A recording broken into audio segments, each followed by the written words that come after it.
आज हम बात करने वाले हैं भारत की, एक ऐसे देश की जो आप कह सकते हैं एक बहुत ही अहम, एक बहुत बड़े चौराहे पर आकर खड़ा हो गया है। और सवाल ना बड़ा सीधा सा है। क्या भारत अपने लिए एक शानदार, एक नए भविष्य की नींव तैयार कर रहा है, या फिर जाने अनजाने में एक बहुत बड़े तूफान की तरफ बढ़ता जा रहा है? देखिए, कहानी के दो पहलू हैं।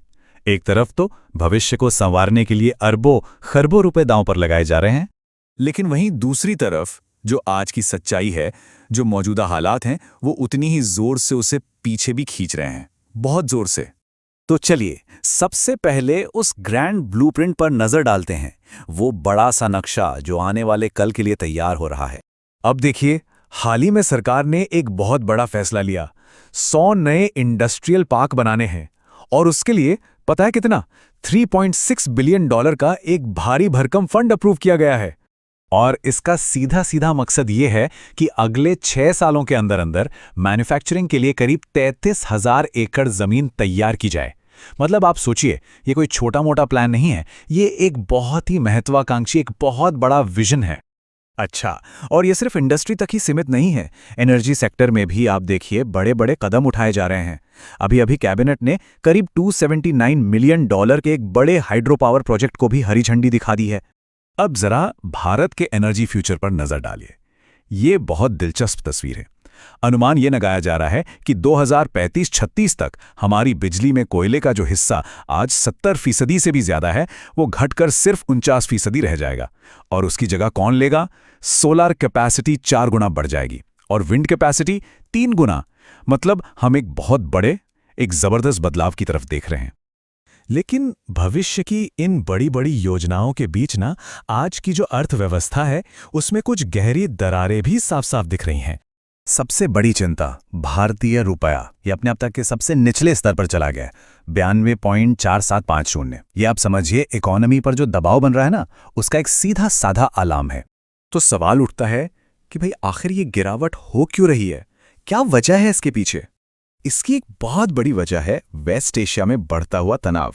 इसकी वजह से तेल की सप्लाई को लेकर ना एक डर का माहौल है, संकट के बादल मंडरा रहे हैं।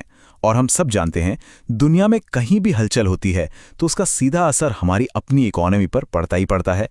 और देखिए, हालात कितने सीरियस हैं, इसका अंदाजा आप इसी बात से लगा सकते हैं कि 19 मार्च 2026 को खुद प्रधानमंत्री मोदी और फ्रांस के राष्ट्रपति मैक्रों ने फोन पर बात की, और मुद्दा यही था कि इस सिचुएशन को कैसे शांत किया जाए।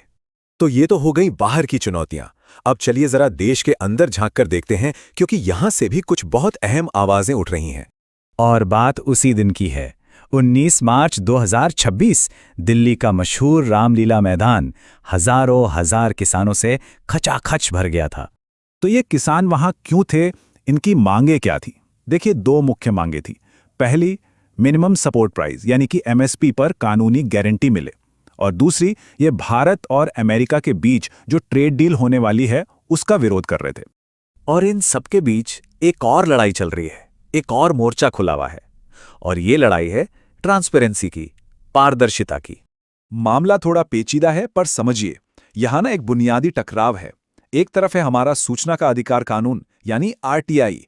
ये कानून आम आदमी को सरकार से सवाल पूछने की, जानकारी मांगने की ताकत देता है। लेकिन दूसरी तरफ अब आ गया है एक नया डेटा प्रोटेक्शन कानून, और जानकारों का कहना है कि ये कानून आरटीआई के तहत जो पर्सनल इंफॉर्मेशन या निजी जानकारी होती है, उस तक पहुंचना और भी मुश्किल बना सकता है।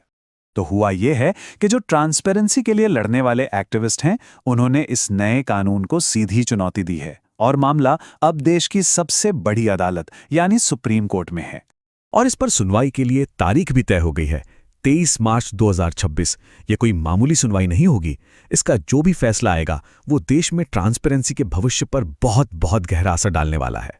तो देखा, हम घूम फिरकर वापस वहीं आ गए, उसी चौराहे पर, एक ऐसे मोड़ पर जहां भविष्य के कहानी का पन्ना अभी कोरा है, उसे अभी लिखा जाना बाकी है।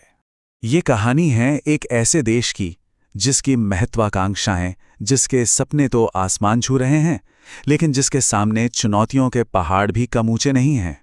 तो आखिर में एक ही सबसे बड़ा सवाल बचता है, जब भारत अपनी आगे की राह तय करेगा तो वो किस चीज को ज्यादा तवज्जो देगा? क्या उसे सिर्फ बेरोक टोक विकास की रफ्तार चाहिए, या फिर वो एक पारदर्शी और मजबूत नींव पर अपना भविष्य बनाना चाहेगा। सच तो ये है कि इसी एक सवाल के जवाब में भारत के आने वाले कल का पूरा रास्ता छुपा हुआ है।